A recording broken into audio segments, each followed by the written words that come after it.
Waitress has no opinion. These words would shatter the silence of Chicago's most exclusive steakhouse, igniting a confrontation that would expose the fragile ego of a billionaire CEO and reveal, if you're ready to see how justice can be served alongside the evening specials, hit that like button right now, subscribe to our channel, and ring that notification bell. Because this story will remind you that you never know who's really listening when you think you're talking to someone beneath your notice. Trust me, what happens next will leave you cheering and maybe questioning every assumption you've ever made about the people who serve you. Let's dive into this unforgettable night, where power met its match in the most unexpected way. The autumn rain drummed against the windows of Gibson's Bar and Steakhouse as the dinner crowd began filtering into Chicago's most exclusive dining establishment. Located in the heart of the Gold Coast, the restaurant had been serving the city's elite for over 3 decades, its dark wood paneling and leather banquettes providing the perfect backdrop for power lunches, million-dollar deals, and the kind of conversations that shaped markets and moved mountains. At table 12, tucked into a corner booth that offered both privacy and an excellent view of the dining room's theater, sat 5 men whose combined net worth could have funded a small country's annual budget. At the head of the table, commanding attention with the effortless authority of someone accustomed to being the most important person in any room, was Richard Blackstone III, CEO of Blackstone Industries, heir to a manufacturing empire, and at 48 years old, one of the most powerful men in American business. The problem with this generation of workers, Richard was saying, cutting into his dry-aged ribeye with surgical precision, is that they've forgotten their place in the ecosystem. Everyone thinks they deserve a voice, an opinion, a seat at the table. His dinner companions, fellow CEOs and board members from various Fortune 500 companies, nodded in agreement, their expressions carrying the weary satisfaction of men who had solved the world's problems over expensive wine and prime beef. "It's the participation trophy generation," added Marcus Webb, CEO of Webb Financial. "They think showing up entitles them to input on strategy, on direction, on decisions that require decades of experience to understand." Sarah Mitchell moved between the tables with the practiced invisibility of someone who had perfected the art of being present but unseen. At 29, she had been waiting tables at Gibson's for 18 months, long enough to recognize the subtle hierarchies that governed Chicago's business elite, the unspoken rules that determined who spoke and who listened, who mattered and who simply served. Her uniform was impeccable, crisp white shirt, black slacks, comfortable shoes that could carry her through a 12-hour shift without complaint. Her auburn hair was pulled back in a neat bun, her makeup understated but professional.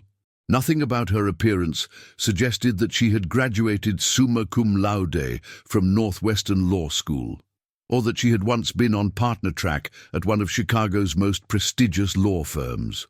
That life felt like it belonged to someone else now, someone who had believed that merit mattered more than politics, that justice was more important than billable hours, that speaking truth to power was a virtue rather than a career-limiting mistake. The Sarah Mitchell, who had worked 100-hour weeks and sacrificed everything for the promise of partnership, had died quietly in a conference room 2 years ago, killed by a senior partner's wandering hands and the firm's absolute indifference to her complaints. Now she was just Sarah the waitress, invisible and safe, earning enough to pay her student loans and keep her small Lincoln Park apartment while she figured out what came after the death of a dream. "The service industry is particularly infected with this nonsense," Richard continued, his voice carrying the casual cruelty of someone who had never doubted his right to judge others. "Waiters and waitresses who think their opinions on business matter, as if carrying plates qualifies them to understand market dynamics or corporate strategy." Sarah paused in her task of refilling water glasses, her hand tightening imperceptibly around the crystal pitcher. She had served Richard Blackstone's table dozens of times over the past year and a half, had learned to anticipate his preferences. Water with exactly 3 ice cubes, steak cooked medium rare, no small talk from the staff. She had also learned to recognize the particular tone he used when discussing the little people who existed to make his life more comfortable. "It's not malicious," said David Chen, CEO of Chen Technologies, with the condescending kindness that somehow felt worse than outright disdain. "They simply don't have the education, the experience, the intellectual framework to understand complex business issues. It's like expecting a child to comprehend quantum physics." "Exactly," Richard nodded approvingly. "They serve their purpose, bringing food, clearing plates, staying out of the way. The moment they start believing their opinions matter, the entire system breaks down." As Sarah moved around the table, refreshing drinks and removing empty bread plates, she caught fragments of the conversation that followed. Discussions of labor costs and union negotiations, strategies for minimizing worker benefits, theories about the proper relationship between management and human resources. Each comment was a small cut, a reminder of how these men saw people like her current self, useful but disposable, necessary but unworthy of respect. She had nearly finished clearing the appetizer course when Richard's voice rose again, this time with the tone of a man delivering profound wisdom to lesser minds. "The fundamental issue," he declared, pausing to sip his $200 bottle of wine, "is that some people are born to lead and others are born to follow. It's not personal, it's simply biology. Evolution. Natural selection has created distinct classes of human beings, each suited to their particular role in society." The table murmured its agreement. 5 successful men congratulating themselves on their genetic superiority, while Sarah stood 3 feet away, temporarily invisible in the way that service staff learned to become. "A waitress, for instance," Richard continued, apparently forgetting or not caring that Sarah was within earshot, "has no business offering opinions on legal matters or business strategy or anything beyond tonight's specials. It's not an insult, it's simply recognizing reality. Different brains, different capabilities, different purposes." The words hit Sarah like a physical blow. Not because they were particularly original. She had heard variations of this sentiment countless times in her current job, but because they crystallized everything she had been running from, every reason she had chosen invisibility over the risk of being seen and judged and found wanting. But tonight something was different. Maybe it was the exhaustion from working a double shift, or maybe it was the irony of being lectured about intellectual capability by men whose legal troubles she could have solved with her eyes closed. Maybe it was simply that after 18 months of silence, she had reached the precise moment where staying quiet became more unbearable than speaking up. Richard was still talking, his voice carrying the satisfied tone of a man who enjoyed the sound of his own wisdom. "The sooner these people accept their limitations and focus on doing their jobs well, the better off everyone will be. A waitress has no opinion worth hearing. And frankly, no business having opinions at all." Sarah set down the plates she had been clearing and turned to face the table directly. "Excuse me, Mr. Blackstone," she said quietly, her voice carrying a note of professional courtesy that made several heads turn. "I couldn't help but overhear your conversation about legal matters and business strategy." The table fell silent. 5 powerful men stared at their waitress, who had apparently forgotten her place in the natural order Richard had just finished explaining. "Yes," Richard replied, his tone suggesting mild annoyance at the interruption. "I was wondering if you might clarify something for me," Sarah continued, her voice remaining calm and respectful. "When you mentioned legal matters being beyond a waitress's understanding, were you referring to the securities fraud charges your company is currently facing, or the class action lawsuit regarding workplace safety violations?" The silence that followed was so complete that the ambient noise of the restaurant, clinking silverware, muted conversations, the soft jazz playing over the sound system, seemed to grow louder by contrast. Richard's face had gone pale, then flushed red. "I beg your pardon?" "I'm sorry," Sarah said, maintaining her professional demeanor. "I just assumed that when you were discussing legal complexity, you might be referring to the rather interesting situation with Blackstone Industries' alleged manipulation of environmental impact reports for the Michigan facility. The SEC filing suggests some fascinating questions about executive knowledge and accountability." Marcus Webb's wine glass stopped halfway to his lips. David Chen was staring at Sarah as if she had spontaneously begun speaking in ancient Greek. "Or perhaps," Sarah continued, "you were thinking about the Delaware court ruling on your subsidiary's liability structure? The judge's comments about willful corporate negligence seemed particularly relevant to your theories about natural hierarchies and intellectual capacity. Richard Blackstone III, a man who commanded boardrooms and intimidated senators, found himself speechless in the face of his waitress's precise recitation of his company's legal troubles. "I think," Sarah said gently, "there might be a slight flaw in your theory about waitresses having no opinions worth hearing. Because this particular waitress has some very specific thoughts about your corporate governance, your fiduciary responsibilities, and the rather creative accounting practices that landed you on the SEC's watch list." She straightened up, still holding her service tray, still wearing the uniform that had rendered her invisible just moments before. "But please," she added with a slight smile, "don't let me interrupt your dinner with my worthless opinions. I'll be back in a few minutes to see if you need anything else." And with that, Sarah Mitchell, waitress, invisible woman, person of no consequence, walked calmly toward the kitchen, leaving 5 of Chicago's most powerful men sitting in stunned silence, forced to confront the possibility that their entire worldview might be built on assumptions as fragile as their egos. The conversation at table 12 had died completely. Around the restaurant, other diners continued their meals, oblivious to the fact that something fundamental had just shifted in their exclusive sanctuary, that the natural order Richard Blackstone had been so confidently explaining had just been turned upside down by a woman they had never bothered to really see.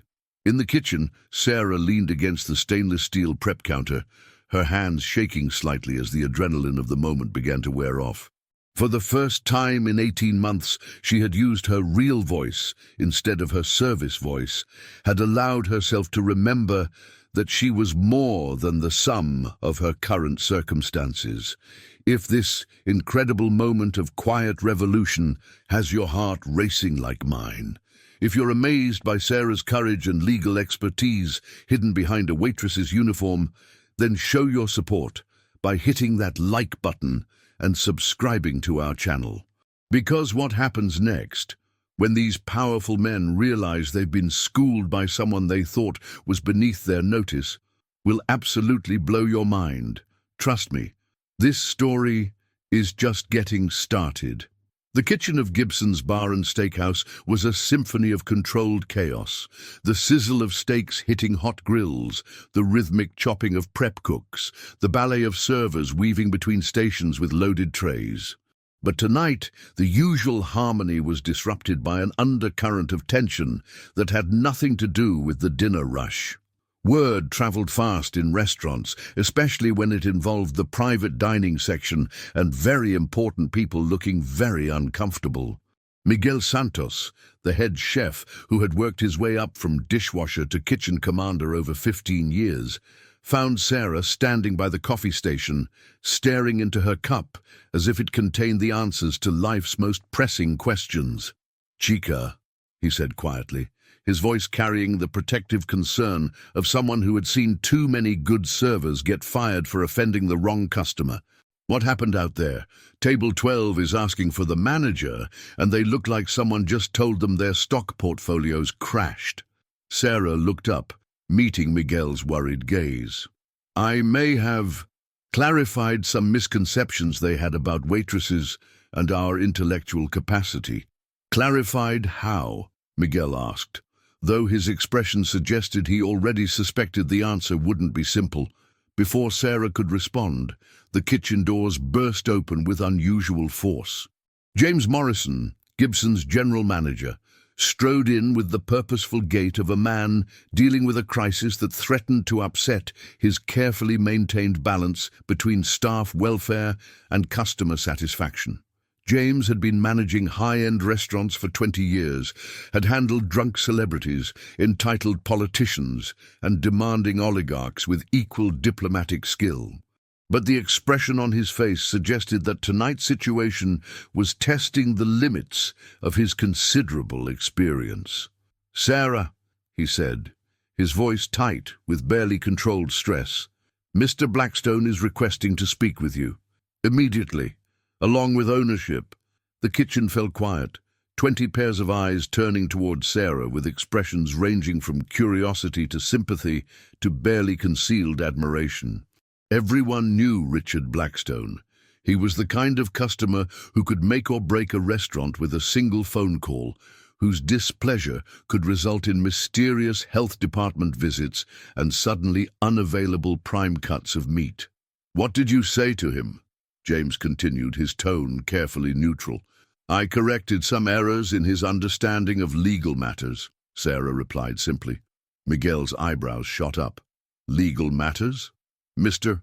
Blackstone was explaining how waitresses lack the intellectual capacity to have opinions on complex subjects like business strategy or legal issues," Sarah said, her voice growing stronger with each word. "I merely pointed out some inaccuracies in his assumptions." James stared at her for a long moment, clearly trying to process this information.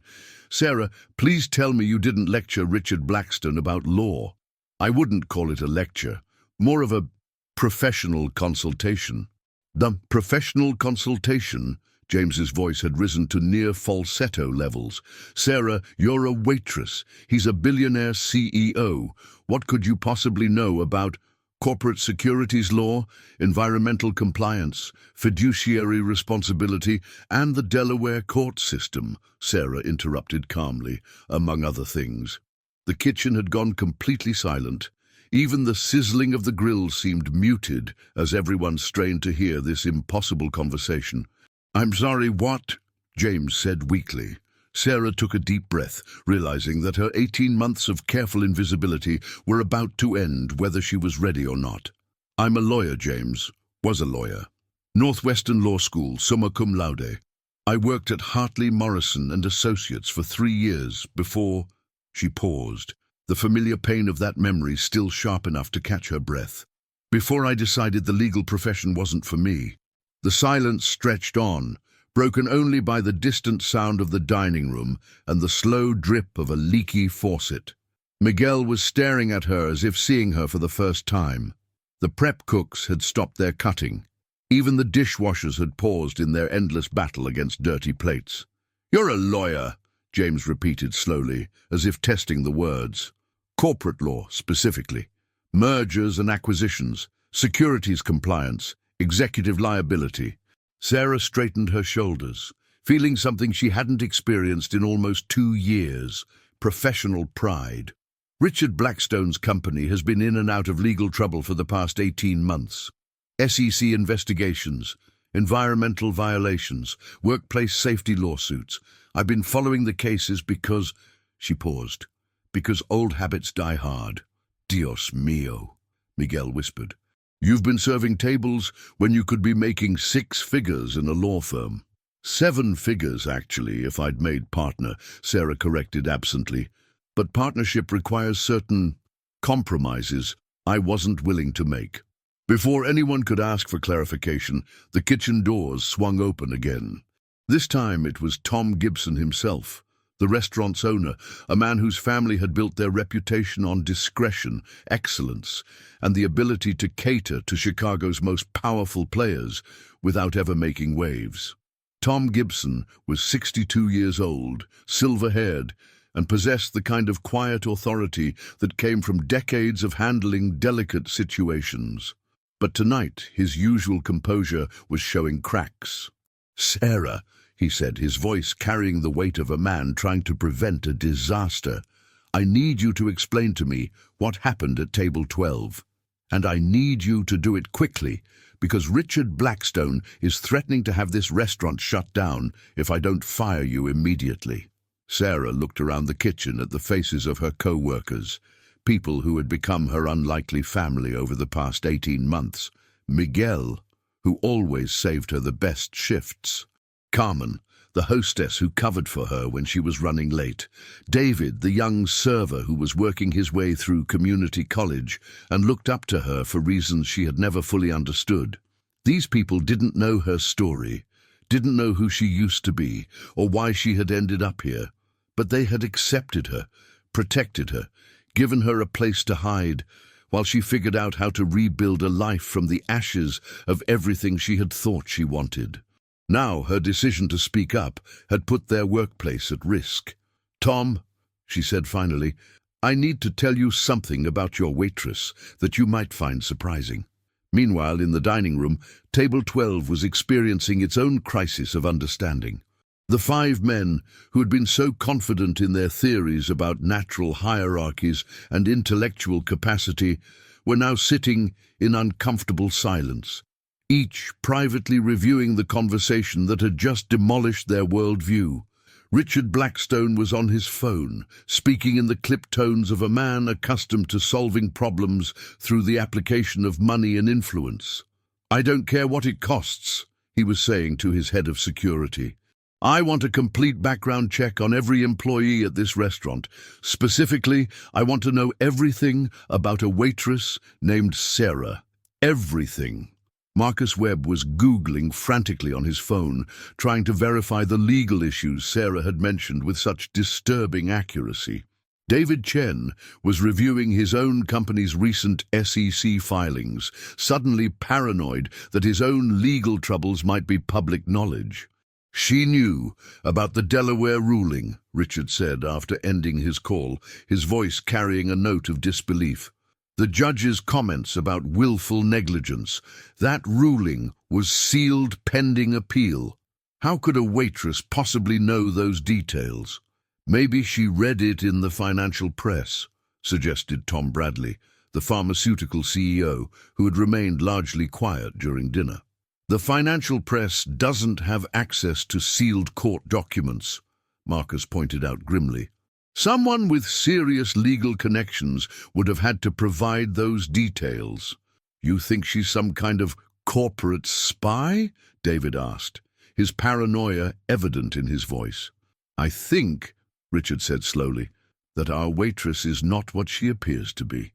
Back in the kitchen, Sarah was reaching the end of her explanation to Tom Gibson, whose expression had shifted from concern to amazement to something approaching awe. "So let me make sure I understand this correctly," Tom said, leaning against the prep counter as if he needed the support. "You're telling me that my most reliable server, the woman who's been working here for 18 months without a single complaint, is actually a corporate lawyer with expertise in exactly the kind of legal issues that could destroy Richard Blackstone's empire." "Was a corporate lawyer," Sarah corrected. "And yes, that's accurate.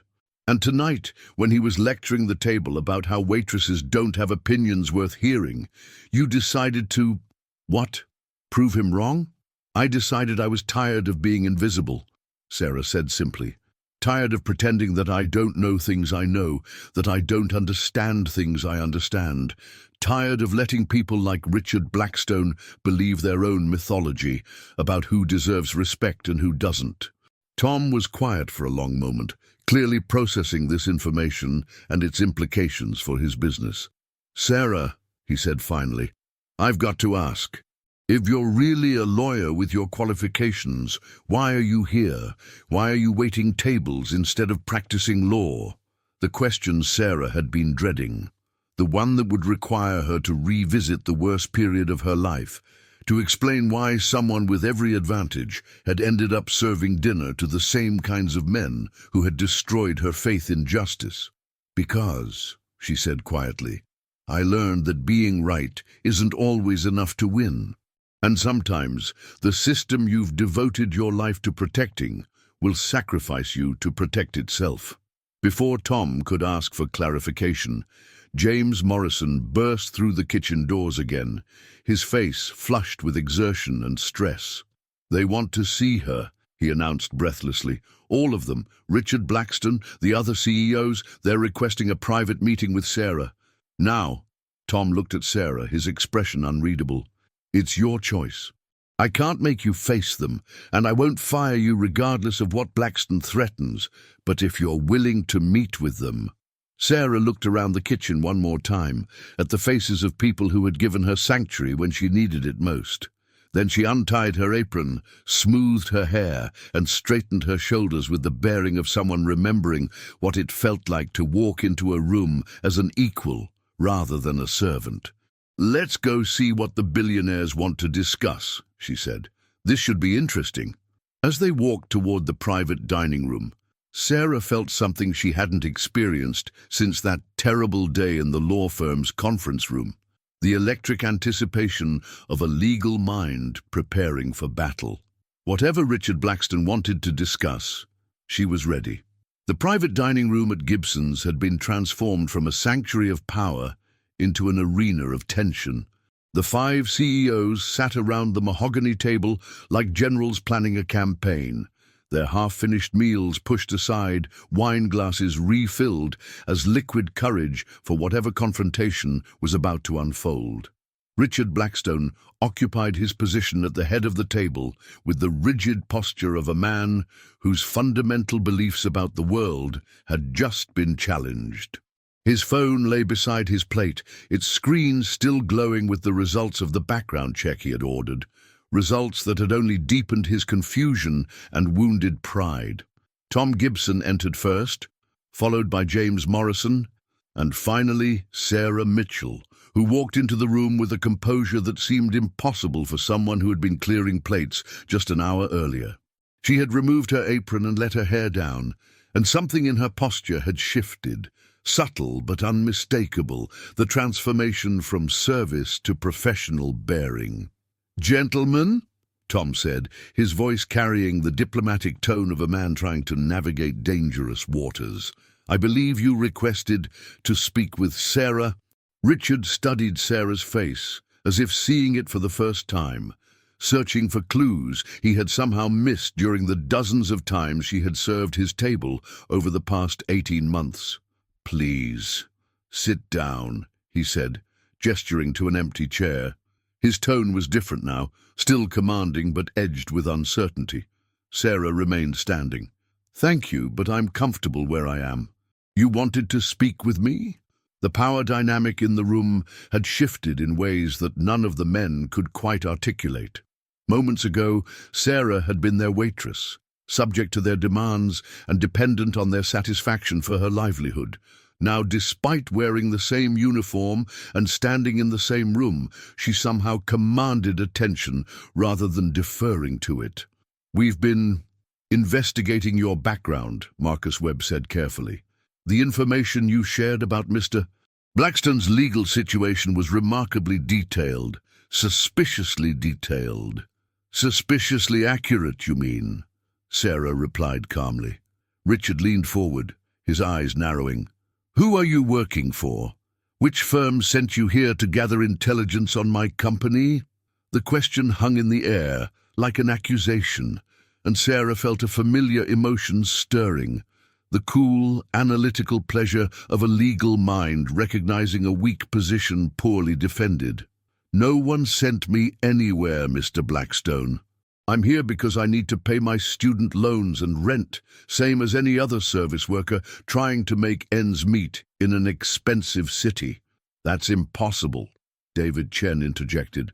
"The details you cited, sealed court documents, SEC investigation specifics, that's not public information."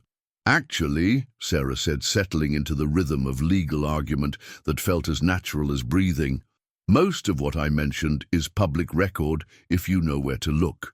SEC filings, court dockets, regulatory notices. The challenge isn't access, it's understanding what you're reading." She moved slightly, and suddenly she was addressing the room like a lawyer presenting to a jury rather than a waitress speaking to customers. Take the Delaware court ruling I mentioned. The judge's comments about willful corporate negligence weren't in the sealed portions of the decision. They were in the public summary, footnote 12, page 47. Most people skip footnotes, lawyers don't. Richard's face had gone pale again. You're a lawyer. I was a lawyer, Sarah corrected. Hartley, Morrison and Associates, corporate law, specializing in securities compliance and executive liability. The name of the law firm hit the table like a thunderclap. Hartley, Morrison and Associates was one of Chicago's most prestigious firms, the kind of place that charged $800 an hour for junior associates and commanded respect from Fortune 500 general counsels across the country. If you worked at Hartley Morrison, Tom Bradley said slowly, why are you waiting tables? Sarah looked around the room, taking in the faces of 5 powerful men who were struggling to reconcile their assumptions about social hierarchy with the evidence of their own eyes. These were the same kinds of men she had once served as clients, the same arrogant certainty that wealth equaled wisdom, the same casual dismissal of anyone they perceived as beneath their notice. Because, she said finally, I made the mistake of believing that competence mattered more than compliance, that doing the right thing was more important than keeping the right people happy.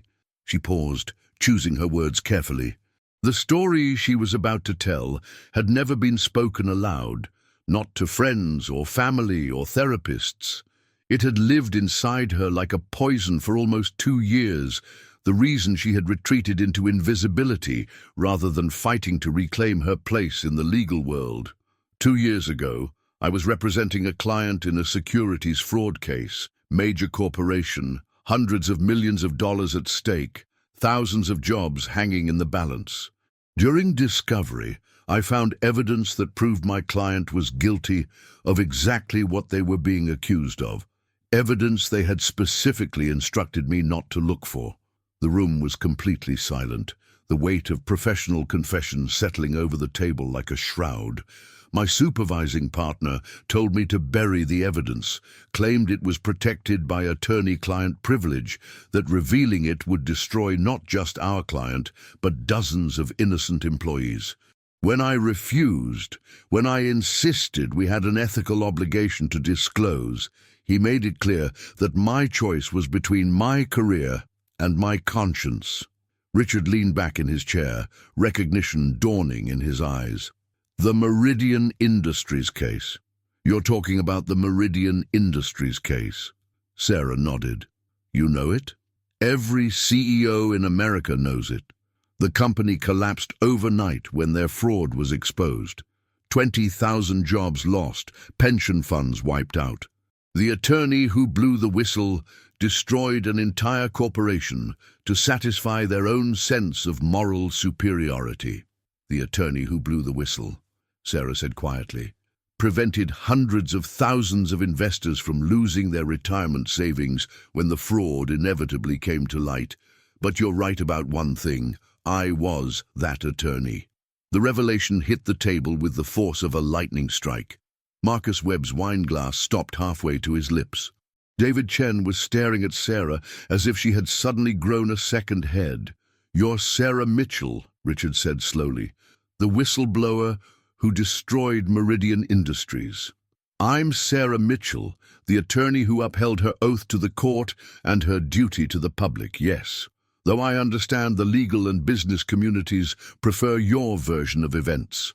Tom Gibson, who had been listening to this exchange with growing amazement, finally found his voice. What happened after you disclosed the evidence? Sarah's smile was bitter. What do you think happened? Hartley Morrison fired me within 48 hours, claimed I had violated attorney-client privilege, breached my fiduciary duty, acted outside the scope of my authority. Within a month, every major law firm in Chicago had quietly blacklisted me. Bar complaints were filed questioning my fitness to practice. Legal headhunters stopped returning my calls. She paused, the memory of that period still sharp enough to take her breath away. The legal profession has a very effective way of dealing with attorneys who prioritize ethics over economics. They don't debate your actions or challenge your reasoning. They simply make it impossible for you to work. So you became a waitress, Marcus said, his voice carrying a note of something that might have been respect. I became invisible, Sarah corrected. I found work that would pay my bills and allow me to disappear while I figured out how to live with the consequences of doing the right thing. Richard had been quiet during this exchange, clearly processing the implications of having spent 18 months being served by one of the most notorious attorneys in corporate America. When he finally spoke, his voice carried a different quality, less arrogance, more calculation. The Meridian case made you unemployable in corporate law, he said, but it also made you famous in regulatory circles. The SEC, the Justice Department, state attorneys general, they all know your name. I suppose they do. Which means, Richard continued, his business instincts clearly engaged despite his personal embarrassment, that you have connections in exactly the regulatory agencies that pose the greatest threat to companies like mine. Sarah's eyes narrowed.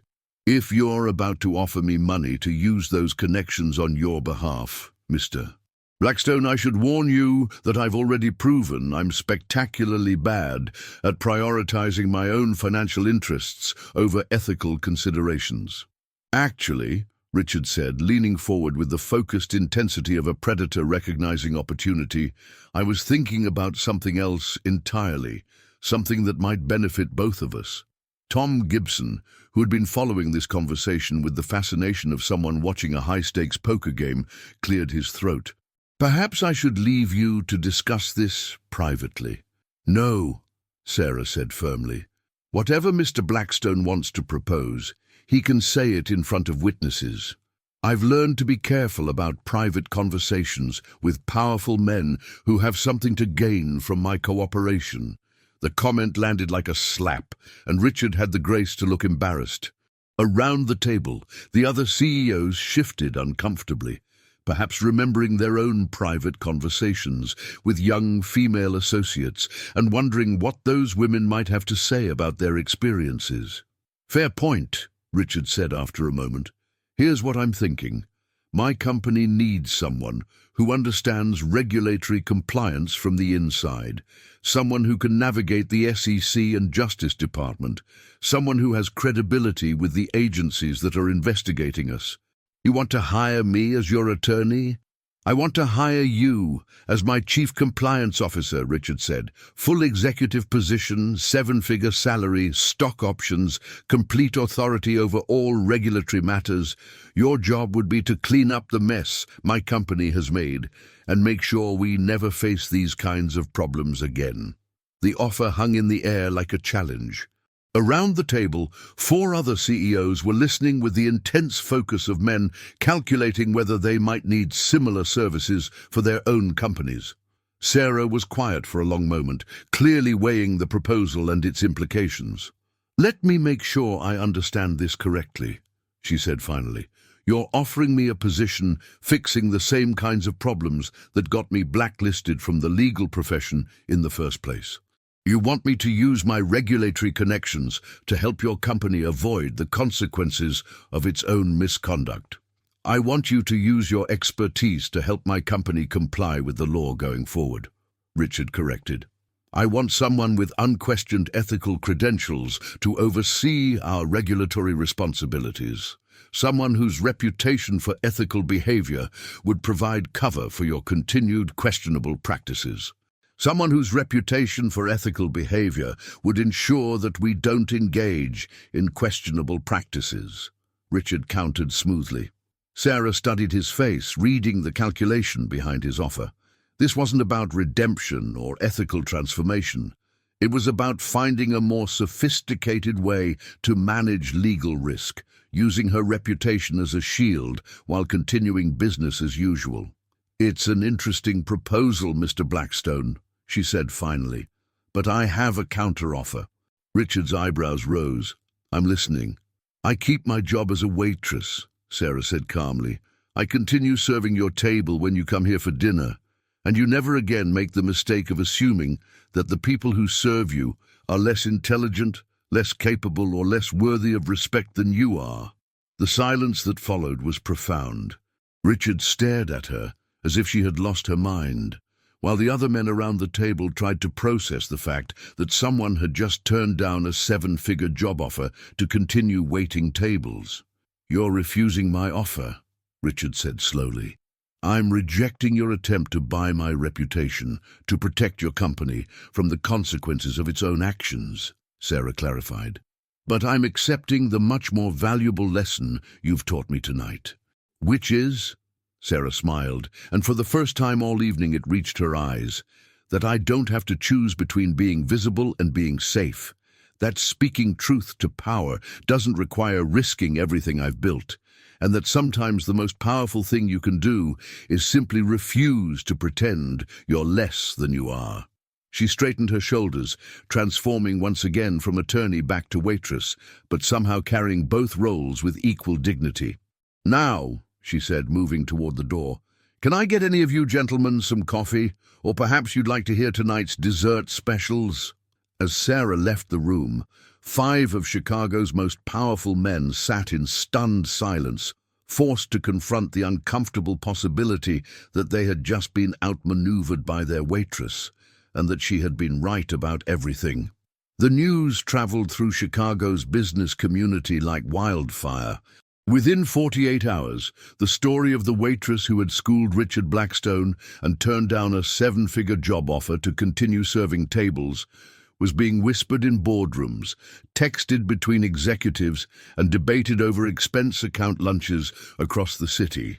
Social media had picked up the story after one of the Gibson's busboys posted a video on TikTok describing what he had witnessed from the kitchen. The video went viral within hours, spawning thousands of comments, reaction videos, and think pieces about class, dignity, and the hidden stories of America's service workers. Sarah herself remained largely unaware of her internet fame as she went about her normal routine: morning shift at a downtown cafe, afternoon classes at Chicago Kent College of Law, where she was pursuing her LLM in public interest law, evening shifts at Gibson's.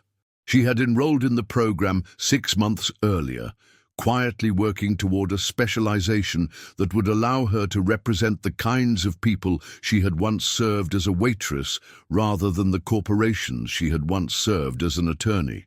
The decision to return to school had been made during one of her lowest moments, when the isolation of invisibility had become more painful than the risk of being seen again. If she was going to be blacklisted from corporate law anyway, she reasoned, she might as well use her legal training to help people who actually needed it. It was Thursday evening, 3 days after the confrontation at Table 12, when Sarah noticed the changes at Gibson's. The hostess was treating her differently, more deferentially, with the kind of respect usually reserved for management. The kitchen staff was watching her with obvious curiosity, and she had overheard whispered conversations that stopped abruptly when she approached. "Sarah," Miguel called out as she picked up an order for table 6. "You got a minute?" She followed him to the quiet corner of the kitchen, where staff took their breaks, away from the controlled chaos of dinner service. "Chica, I gotta ask you something," Miguel said, his voice serious. "Is it true what they're saying online about you being some famous lawyer who took down a big company?" Sarah felt her stomach drop. "What are they saying online?" Miguel pulled out his phone and showed her the TikTok video that had started it all, along with dozens of response videos and news articles. The story had grown in the telling. She was alternately described as a corporate whistleblower, a legal vigilante, a working-class hero, and a publicity-seeking opportunist, depending on the source. "Shit," Sarah said quietly, scrolling through the comments and articles. This is not what I wanted. But it's true, right? You really are that lawyer." Before Sarah could answer, James Morrison appeared beside them, his expression unreadable. "Sarah, I need to see you in my office," he said. "Now." As they walked through the restaurant toward the administrative offices, Sarah noticed other changes. Several customers were staring at her, some with curiosity, others with recognition. A young woman at table 4 was trying to take her picture with her phone, while an older man at the bar was openly pointing her out to his companion. James's office was a cramped space behind the kitchen, filled with schedules, vendor invoices, and the detritus of restaurant management. He closed the door behind them and gestured for Sarah to sit. "We need to talk," he said without preamble. "The phones haven't stopped ringing. News outlets, legal publications, book publishers, documentary filmmakers. Everyone wants to know about the whistleblower waitress and her confrontation with Richard Blackstone." Sarah closed her eyes, feeling the familiar sensation of her carefully constructed life crumbling around her. "James, I never meant for this to become public. I couldn't stay quiet anymore. I know. And I want you to know that whatever happened in your past, whatever brought you here, you've been an exemplary employee, professional, reliable, well-liked by customers and staff." He paused, choosing his words carefully. "But this attention is creating problems for the restaurant." Sarah's heart sank. After 18 months of sanctuary, her moment of speaking up had cost her the job that had kept her afloat during the darkest period of her life. "I understand," she said quietly. "When do you want me to clear out my locker?" James looked surprised. "Clear out your locker? Sarah, I'm not firing you. I'm trying to figure out how to manage this situation without losing the best server I've had in 10 years. Relief flooded through Sarah so suddenly that she felt tears prick at her eyes. "The problem," James continued, "is that half our customers are coming here hoping to see the famous whistleblower waitress, while the other half, particularly our regular corporate clients, are uncomfortable knowing that their private conversations might be overheard by someone with your background. I would never—" "I know you wouldn't. But perception matters in this business. Tom Gibson built this restaurant on discretion, on being a place where powerful people could speak freely without worrying about their words ending up in the press." Sarah understood. Her newfound visibility had made her a liability to the very people who had given her refuge when she needed it most. "What do you suggest?" she asked. "Actually, I was hoping you might have some ideas. Because I'd like to find a way to keep you here, but I need to reassure our regular customers that their privacy is protected." Before Sarah could answer, there was a knock on the office door. James opened it to find Tom Gibson himself, along with an elegant woman in her 50s, whom Sarah didn't recognize. "Sarah," Tom said, "I'd like you to meet Elizabeth Crawford. She's a partner at Crawford, Hayes and Associates, one of the city's top public interest law firms." Elizabeth stepped forward with the confident bearing of someone accustomed to commanding rooms full of powerful people. "Ms. Mitchell, I've been following your story with great interest. I was hoping we could discuss a potential opportunity." Sarah felt a familiar wariness. "What kind of opportunity?" "The kind that might solve both your current dilemma and our firm's need for an attorney with your particular combination of expertise and public profile," Elizabeth replied with a slight smile. "May I sit down?" As Elizabeth settled into the only other chair in the cramped office, Sarah found herself thinking about patterns and cycles, about the way life seemed determined to pull her back into the world she had tried so hard to escape. "Ms. Mitchell," Elizabeth began, "Crawford, Hayes specializes in representing whistleblowers, regulatory compliance cases, and corporate accountability litigation. We've been following your career, both your time at Hartley Morrison and your subsequent hiatus." "You mean my blacklisting?" "I mean your strategic retreat," Elizabeth corrected smoothly, "which frankly was probably the smartest thing you could have done. You let the controversy die down, avoided the media circus, and allowed your reputation for integrity to solidify without the distraction of constant public attention." Sarah remained silent, waiting for the pitch she could sense coming. "Now, however, your story has captured the public imagination in a way that could be incredibly valuable, both for our clients and for the broader cause of corporate accountability. You want to use my story to generate publicity for your firm. I want to offer you a position where your story and your expertise can be used to help other people who are facing the same kinds of ethical dilemmas that forced you to choose between your career and your conscience. Elizabeth leaned forward, her expression growing more serious. Sarah, there are dozens of potential whistleblowers sitting in corporate offices right now, knowing about fraud and misconduct and abuse, but afraid to speak up because they've seen what happened to people like you. What if there was a firm that specialized in protecting those people, in giving them legal and financial support, in making sure they didn't have to choose between doing the right thing and destroying their lives? The proposal was seductive in its appeal to everything Sarah had once believed about the law's potential for justice, but she had learned to be suspicious of offers that seemed too good to be true. "What exactly are you offering?" she asked. "Senior associate position with a clear path to partnership. Your own caseload of whistleblower protection and corporate accountability cases. Media support to help you tell your story in a way that protects your reputation while advancing the cause. And," Elizabeth paused for effect, "the resources to take on the kind of cases that the big corporate firms won't touch, including cases against companies like Blackstone Industries." "Especially cases against companies like Blackstone Industries," Elizabeth said with satisfaction. "We're currently representing 3 former Blackstone employees who are alleging workplace safety violations, environmental law breaches, and securities fraud. Your expertise with their corporate structure would be invaluable." Sarah looked around the cramped office, thinking about the choices that had brought her to this moment. 18 months ago, she had chosen invisibility over the risk of further professional destruction. 3 days ago, she had chosen visibility over continued silence. Now she was being offered a chance to transform both choices into something meaningful.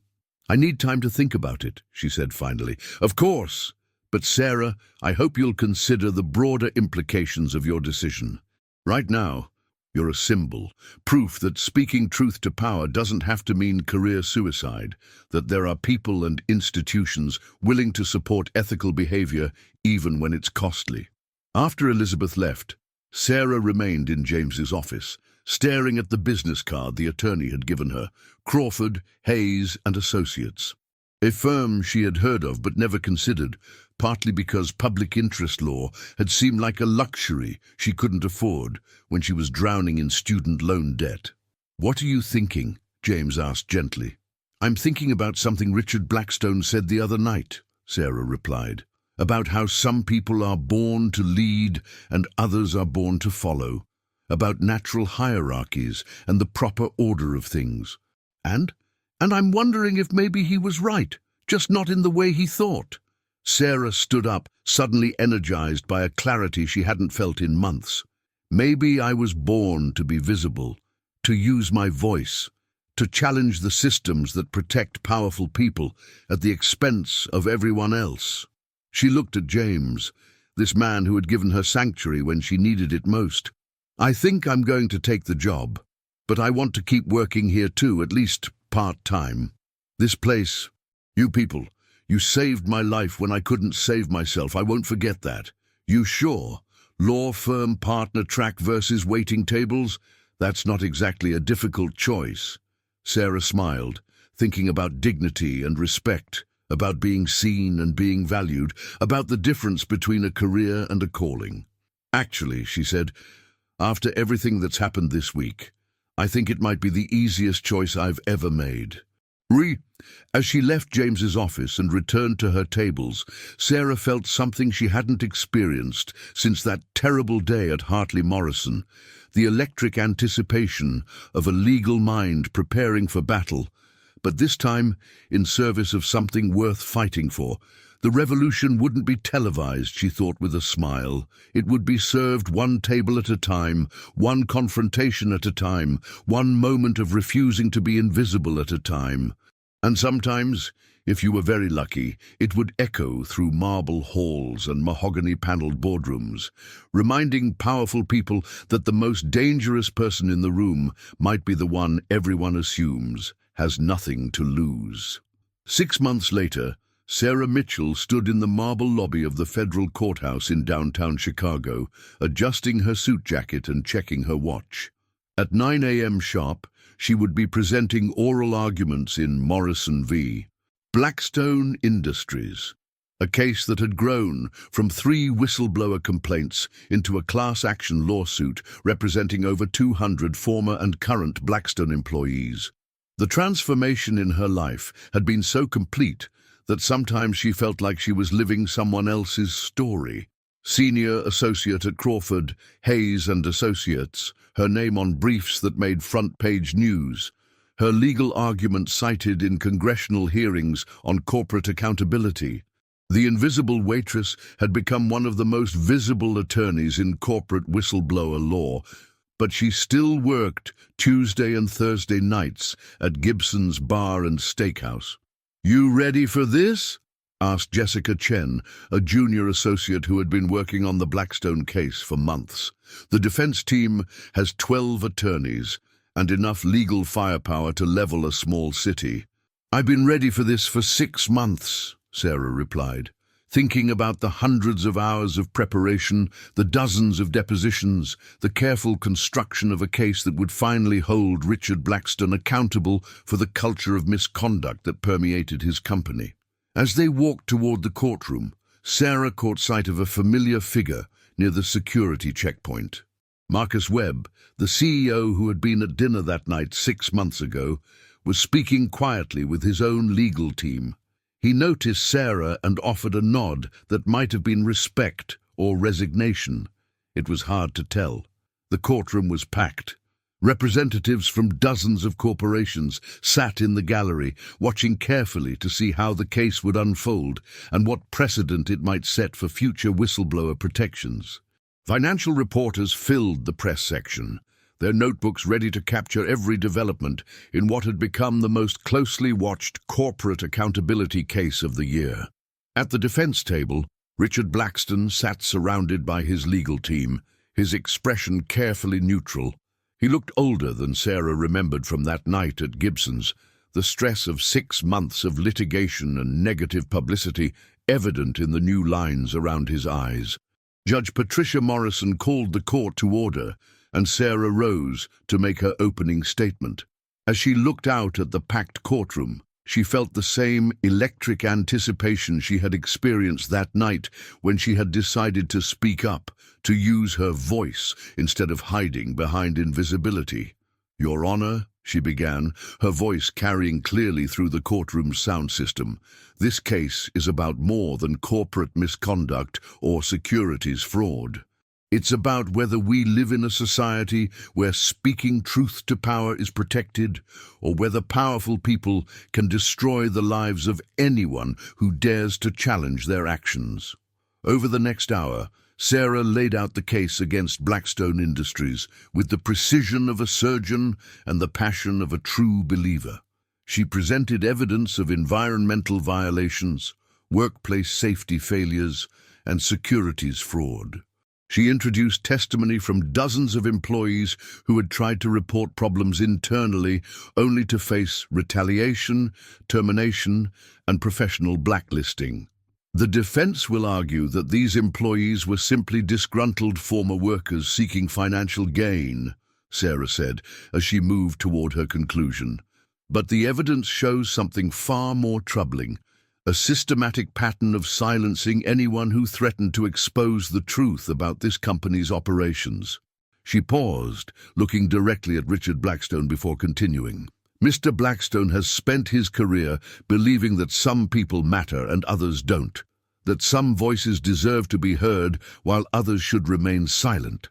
Today, Your Honor, we ask this court to send a clear message that in America, every voice matters, every person has dignity, and no one, no matter how wealthy or powerful, is above accountability." When Sarah returned to her seat, the courtroom was silent except for the soft scratch of reporters' pens and the distant sound of traffic outside. Judge Morrison called for a brief recess before the defense would present their opening statement. During the break, Sarah found herself approached by a young woman who looked vaguely familiar. "Ms. Mitchell, I'm Amanda Rodriguez. I was a server at Gibson's when..." When everything happened 6 months ago, I wanted to thank you. Sarah studied the woman's face, trying to place her. I remember you. You worked the morning shift, right? What are you thanking me for? For showing me that being invisible was a choice, Amanda replied. I'm starting law school next month. Northwestern, actually. I figured if you could go from waitress to taking on billionaire CEOs, maybe I could learn to use my voice too. The conversation was interrupted by a commotion near the courtroom entrance. A crowd of protesters had gathered outside, some carrying signs, supporting corporate accountability, others defending business rights. Sarah could see news vans lining the street, their satellite dishes pointing skyward like strange metal flowers. "Ms. Mitchell!" A reporter thrust a microphone toward her as she tried to make her way back into the courtroom. "How does it feel to be facing the man who tried to silence you that night at Gibson's?" "This case isn't about personal vendettas," Sarah replied calmly. "It's about protecting the rights of workers to report misconduct without fear of retaliation. But surely there's some satisfaction in seeing Richard Blackstone as a defendant rather than a customer." Sarah paused, thinking about the question and its implications. 6 months ago, she might have answered differently, might have admitted to the personal satisfaction of watching a bully face consequences for his actions. "There's satisfaction in seeing justice served," she said finally, "in knowing that the system can work when good people refuse to stay silent." Back in the courtroom, the defense team presented their case with the kind of aggressive competence that money could buy. They attacked the credibility of the whistleblowers, questioned Sarah's motives, and argued that Crawford Hayes was using the case to generate publicity rather than seek justice. "Ms. Mitchell has built her entire career on one case," Richard Blackstone's lead attorney argued during his closing statement. "She's a professional whistleblower, someone who profits from destroying companies and destroying jobs. This lawsuit isn't about corporate accountability, it's about personal revenge and financial gain." When Sarah rose for her rebuttal, she felt the weight of every server who had ever been dismissed, every worker who had ever been told their concerns didn't matter, every person who had ever been made to feel invisible in the face of power. "My opposing counsel is correct about one thing," she said. "I have built my career on one case, the case for the proposition that every person deserves dignity, every worker deserves protection, and every voice deserves to be heard." She walked closer to the jury box, speaking directly to the 12 people who would decide the case. 6 months ago, I was a waitress at Gibson's Bar and Steakhouse. I served Mr. Blackstone's table dozens of times, and he never once saw me as a full human being. I was invisible to him, useful only for bringing food and clearing plates and staying out of the way, while he and his friends discussed how the world should work. Sarah paused, letting the image sink in. But that night, when I heard him explain that people like me, service workers, people without wealth or power, had no business having opinions about complex matters, I realized something important. Being invisible wasn't protecting me, it was diminishing me. It was allowing people like Mr. Blackstone to build their sense of superiority on the assumption that they were surrounded by people who were somehow less than they were. She turned to look at Richard Blackstone, meeting his eyes directly. The employees Mr. Blackstone tried to silence weren't seeking revenge or financial gain. They were seeking the same thing I sought that night at Gibson's, the right to be seen as full human beings, the right to have their concerns taken seriously, the right to speak truth to power without being destroyed for their honesty. The jury deliberated for 6 hours. When they returned, the foreman announced their verdict with the gravity appropriate to a decision that would be analyzed and debated for years to come. On the question of corporate retaliation, we find in favor of the plaintiffs. On the question of securities fraud, we find in favor of the plaintiffs. On the question of environmental violations, we find in favor of the plaintiffs. The list continued for several minutes.